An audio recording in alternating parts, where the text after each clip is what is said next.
Harry, Shinchan வீட்ல இல்ல. இந்த கேப்ல நம்ம வீட்டை க்ளீன் பண்ணி முடிச்சிடலாம். என்ன சொல்றீங்க? கவலையே படாத மிச்சி, அவன் ஃப்ரெண்ட்ஸோட விளையாட போயிருக்கான். குறைஞ்சது 2 மணி நேரத்துக்கு அப்புறம் தான் அவன் வீட்டுக்கே வருவான். ஆஹா, கொய்யா கனி நல்ல கனி.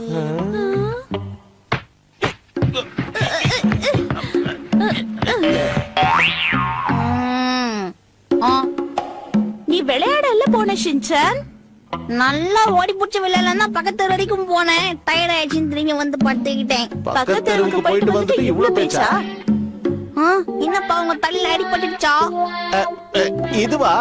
இது காயத்துக்கு கட்டெல்லாம் கிடையாது. இது வீட்டை கிளீன் பண்ணணும்ன்றதுக்காக. நீங்களே உளறிடுவீங்க போல இருக்கு. ஓஹோ, இங்க பாருங்கப்பா நியாயத்தை. எங்க அப்பா வீட்டை கிளீன் பண்றாராம். ஏன்பா அம்மா பாக்கெட் மணி ஏத்தி குடுத்துட்டாங்களா? அப்படியெல்லாம் நீயா என் தப்பா எடுத்துக்கிற ஷின்சான்? அதே எடுப்பா, அது என்னோட ஸ்கார்ஃப். எவ்வளவு ஆசையா வாங்குனேன், எல்லாம் போச்சு.